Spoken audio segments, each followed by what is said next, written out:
भद्रक चांदबाली रास्तार घटना college छात्री चढ़ीगला car घटनास्थल में मृत्युवरण कले छात्री। दर्शक बंधु कॉलेज जीवा बाटर छात्री चढ़ीगला कार घटनास्थल में मृत्युवरण कर छात्री जनक।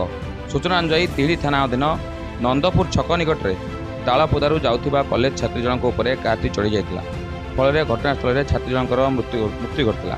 स्थानीय लोके घटनास्थल में दुर्घटना घटाई कार को अटकाई तेज कार चालक जन निशाशक्त थिबा जଣାपड़ा।